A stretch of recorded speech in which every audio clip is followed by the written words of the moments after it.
मैं आज मेरा सौभाग्य है कि मैं बाबा भूतनाथ जी के मंदिर में गई, मैंने दर्शन किया। जाते वक्त मैं देख रही थी कि आप सब यहाँ पे बैठे हैं और काफ़ी धूप भी है। आपने इतना इंतज़ार किया, इसके लिए मैं आपकी बहुत बहुत आभारी हूँ।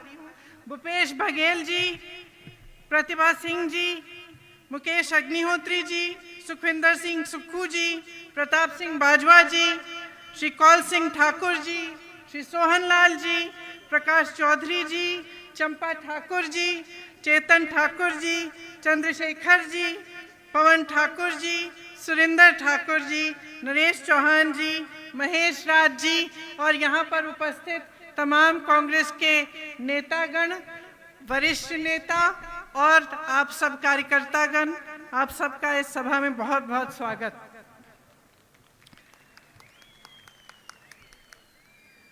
आज जैसे आप सबने कहा,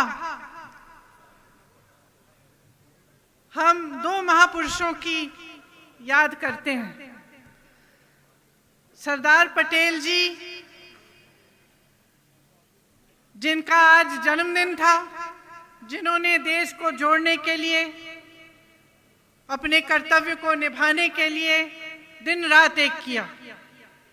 और इंदिरा जी, जो मेरी दादी जी थी, आज उनकी शहादत का दिन है। देखिए, मैंने अपने पिछले भाषण में भी बोला सोलन में कि हिमाचल प्रदेश के साथ, और मैं कहूंगी कि देश के साथ, इंदिरा जी का एक आध्यात्मिक रिश्ता था, प्रेम का रिश्ता था, समर्पण का रिश्ता था, कर्तव्य का रिश्ता था और एक बहुत गहरा ऐसा रिश्ता था जो आजकल आज की राजनीति में कम ही दिखता है। अगर आज उनकी शहादत के 40 साल बाद भी अगर मैं यूपी के किसी छोटे गांव में जाती हूं, जहां आज के आधुनिक समय में भी पहुंचना मुश्किल होता है, और वहां मुझे कोई मिलता है जो कहता है कि दीदी आपकी दादी आई थी, हमने उनके लिए यहाँ पे खीर बनाई, आपके लिए भी वही खीर बना के हम आपको देना चाहते हैं। या हिमाचल के किसी गांव में मैं जाती हूँ तो कोई कहता है कि हमने आपकी दादी जी को देखा था, और आदर के साथ, प्रेम के साथ ये बातें कही जाती है। तो ये क्यों है, मैं आपसे पूछना चाहती हूँ। क्या खासियत थी इंदिरा जी में कि आज 40 साल बाद भी देश भर में उनके प्रति सम्मान, आदर की भावना है। उनके गुजर जाने के बाद देश की राजनीति बहुत बदल चुकी है। आप सब मुझसे अच्छी तरह जानते हैं, आज की राजनीति में पैसों का बोलबाला है, स्वार्थ का बोलबाला है, मीडियाबाजी होती है, झूठे वादे किए जाते हैं। लेकिन उस समय, इंदिरा जी के समय ऐसा नहीं था। इसीलिए आज भी जब देशवासी उस समय को देखते हैं तो उनके मन में इंदिरा जी के प्रति आदर है, सम्मान है। जब हिमाचल बना, इंदिरा जी आई थी शिमला, उन्होंने भाषण दिया, बर्फ पड़ रही थी, फिर भी आप सब, शायद आप में से कोई है जिनके दादा दादी, नाना नानी उस समय थे, खड़ी रही जनता उनकी बातों को सुनने के लिए।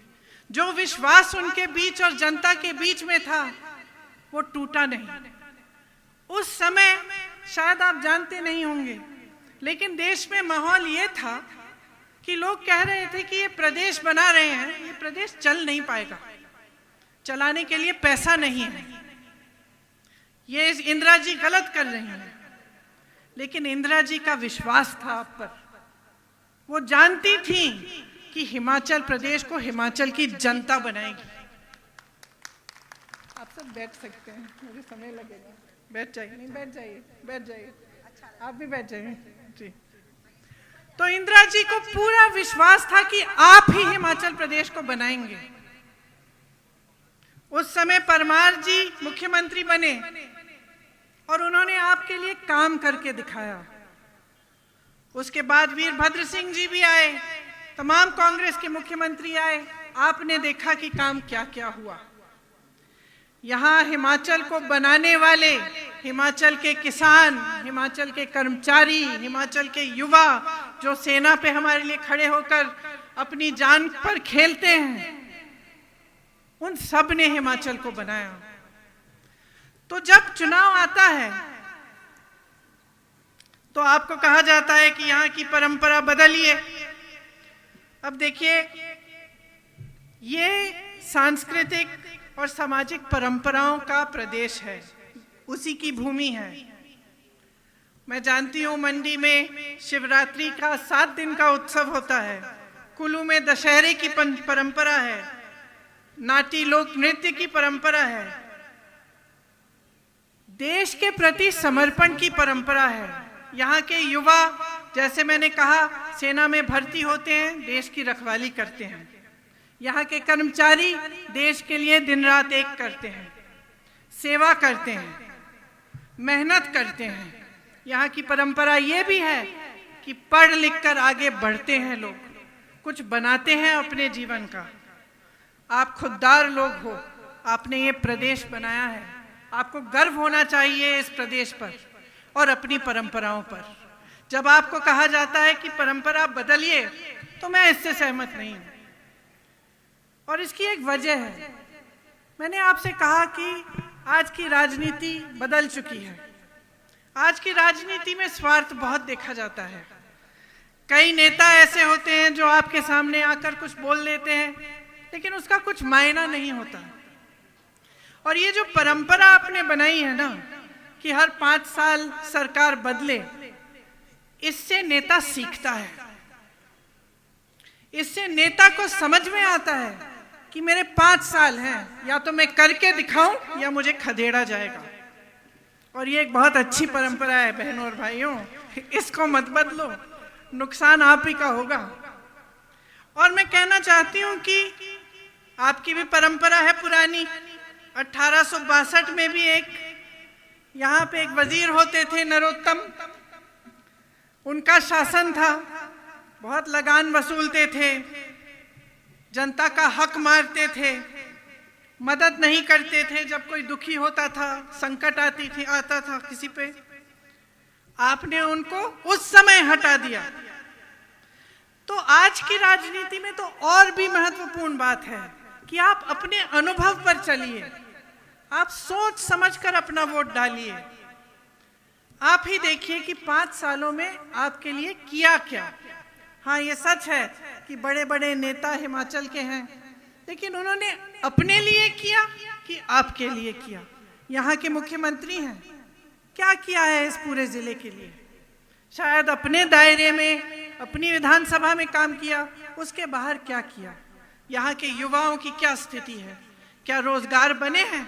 यहाँ कितने युवा बैठे हैं, जरा हाथ उठाओ, बताओ रोजगार मिला है पिछले 5 सालों में? क्यों नहीं मिला? आपको मालूम है कि 63,000 नौकरियां खाली पड़ी, पद खाली पड़ी हैं, सरकारी पद हैं, 63,000 सरकारी पद खाली हैं, आपको नौकरी नहीं मिल रही है, आपको रोजगार नहीं मिल रहा है। कभी आपने पूछा है क्यों? क्योंकि नियत नहीं है। आपके लिए सेना की भर्ती को देखिए, अग्निवीर ले आए। आप कह रहे हैं देश को कि आप देश के लिए शहीद होने के लिए आप तैयार हैं। आप कह रहे हैं आप जाके सरहद पे खड़े होंगे हमारे लिए, और ये सरकार कह रही है कि ठीक है, आपको ना पेंशन मिलेगा, आपको ना कोई रैंक मिलेगा, 4 साल बाद आप घर लौट जाओ। ये हालात हैं कि हर भर्ती में घोटाला है, चाहे यूनिवर्सिटी के शिक्षकों की भर्ती में घोटाला है, चाहे पुलिस की भर्ती में घोटाला है। तो क्या किया है नौजवानों के लिए? वही नौजवान जो इस प्रदेश को बनाने वाले नौजवान हैं, जिनका भविष्य इस प्रदेश से जुड़ा हुआ है, देश से जुड़ा हुआ है। उसी तरह से आप देखिए पिछले 5 सालों में कमर तोड़ महंगाई है। दूध, दही, आटा, सरसों का तेल, पेट्रोल, नाम लीजिए, महंगा हो गया। जीएसटी लगा दी। यहाँ पे सेब के बागबान वाले हैं, आप जानते हैं कि उसके पैकिंग के गत्ते पे भी जीएसटी बढ़ा दी है। तो हर तरफ से आपको मारा जा रहा है, चाहे महंगाई से, बेरोजगारी से। यहाँ के कर्मचारियों ने इस प्रदेश को बनाया, शायद इस प्रदेश में सबसे ज्यादा कर्मचारी होंगे पूरे देश भर में से अगर प्रतिशत देखा जाए। लेकिन आज सरकार क्या कर रही है? आपकी पेंशन छीन ली है। तो आपकी पेंशन भी छीन ली, आप जिंदगी भर काम करेंगे। और सरकारी नौकरी के लिए क्यों चाहते हैं लोग सरकारी नौकरी? क्योंकि एक आशा होती है कि नौकरी के बाद भी जब मैं बूढ़ा हो जाऊंगा तो मेरी कोई सुरक्षा होगी, एक सिक्योरिटी होगी। वो भी छीन ली है आपसे। तो बेरोजगारी है, महंगाई है, तमाम स्कीमें इनकी ऐसी हैं जिनसे आपकी भलाई नहीं होती, इनके बड़े बड़े उद्योगपति मित्रों की भलाई होती है। आप बागबान के मालिकों से पूछिए, किसानों से पूछिए, दाम कौन तय कर रहा है आज फसल का? क्या आप तय कर पा रहे हैं? नहीं कर पा रहे हैं। बड़े बड़े उद्योगपति हैं, उन्हीं के कोल्ड स्टोरेज वही तय करेंगे दाम। आपसे खरीदेंगे 90 रुपए में और जाके बेच देंगे कितने में ही, जितना उनका जी चाहे। तो ये स्थिति है। और जब ऐसी स्थिति आ जाती है एक प्रदेश में या एक देश में, तो जनता को जागरूक होने की बहुत ही ज्यादा जरूरत है। आप मंडी की अर्थव्यवस्था को देखिए। आपकी अर्थव्यवस्था खेती, बागबानी, सरकारी कर्मचारियों पर निर्भर है। सेब, टमाटर का आपको सही दाम नहीं मिल रहा है। कोई फूड प्रोसेसिंग यूनिट यहाँ बनाया नहीं गया। यहाँ के युवाओं के लिए रोजगार नहीं मिला। कोई भी विकास नहीं हुआ। यहाँ की सड़कों की का भी बुरा हाल है। तो आप अपने आप से पूछिए कि 5 सालों से ऐसी राजनीति चल रही है आपके प्रदेश में, क्या आप 5 साल और इनको देंगे? तो 5 साल और में होगा क्या आपके लिए? तो अपने अनुभव पे चलिए। मैं सिर्फ आपसे इतना आग्रह करना चाहती हूँ, जागरूकता से अपने अनुभव पे सोच समझ के देखिए कि हमारे लिए 5 सालों में किया क्या और दूसरों ने क्या किया, कांग्रेस पार्टी ने क्या किया और कांग्रेस पार्टी आज क्या कह रही है। मैं आपको कुछ चीजें बताना चाहती हूँ जो कांग्रेस कह रही है कि वो करेगी। फिर आप देखिए कि कांग्रेस के प्रदेशों में जब उन्होंने वादा किया, क्या वो वादे रखे?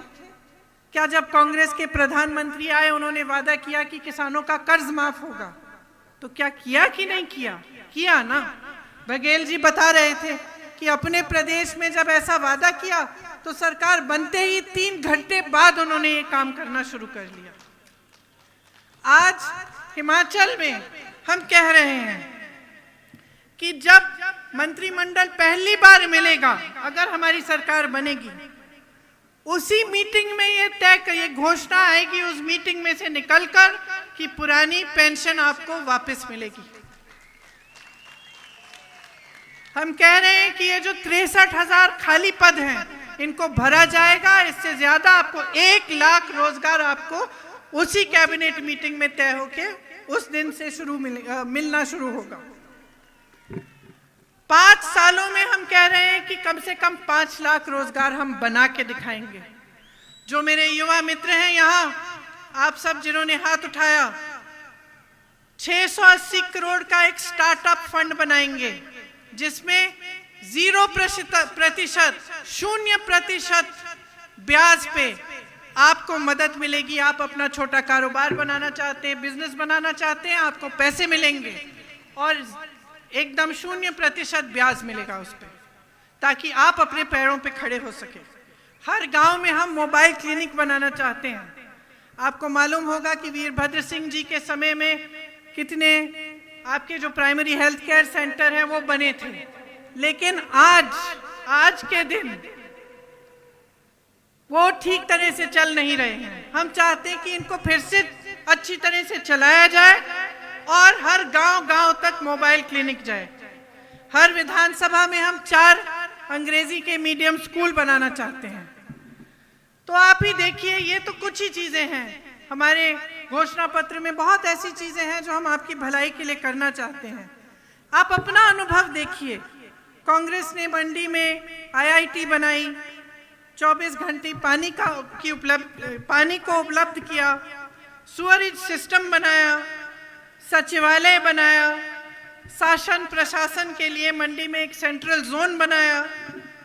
वीरभद्र सिंह जी ने गांव-गांव में पाठशालाएं बनाई, शिक्षा साक्षरता में हिमाचल को एकदम टॉप पे पहुंचाया। मंडी में मेडिकल कॉलेज भी बनवाया और आज आपके यहाँ से मुख्यमंत्री हैं, भाजपा की सरकार है, क्या बनाया? कोई ऐसी चीज आपको दिख रही है? कोई आईआईटी, कोई मेडिकल कॉलेज, पाठशालाएं, अस्पताल कुछ दिख रहा है? कुछ नहीं किया। तो ये वही राजनीति है जिसके बारे में मैं बात कर रही थी, स्वार्थ की राजनीति है। आपके सामने आकर कुछ भी वादा हो सकता है, लेकिन वो जमीन पे नहीं उतरेगा, वो सच्चाई में नहीं बदलेगा। तो आप ही सोचिए कि आगे 5 सालों में आप चाहते क्या हैं? मैं तो कहती हूं कि सरकार बदल दीजिए, अपना भविष्य बदल दीजिए। आपसे इन्होंने पुराना पेंशन छीना, हम आपको पुराना पेंशन वापस देंगे। आपसे डिग्री छीनी, आपसे रोजगार छीना, हम आपको देना चाहते हैं। सैनिकों के लिए इन्होंने ये अग्निवीर की स्कीम निकाली, हम आपको रैंक और आपका पेंशन देना चाहते हैं। हम आपको शिक्षित करना चाहते हैं, आपके प्रदेश को आगे बढ़ाना चाहते हैं। जितने भी यहाँ नेता बैठे हैं और जो हमारे प्रत्याशी हैं, वो आपके प्रति समर्पित हैं, आपके लिए दिन रात एक करके दिखाएंगे। इसीलिए इस चुनाव में अगर आप अपना मन बनाएं और एक बार फिर वही परंपरा रखें। आप सबको बहुत बहुत धन्यवाद। जय हिंद, जय हिमाचल। नमस्कार, मैं हूं मानक गुप्ता। अगर आपको हमारा ये वीडियो पसंद आया हो तो इसे लाइक और शेयर जरूर करें, और हाँ, हमें सब्सक्राइब और फॉलो करना ना भूलें ताकि आप देश और दुनिया की कोई खबर मिस ना करें। तो जुड़े रहिए हमारे साथ और देखते रहिए न्यूज़ 24।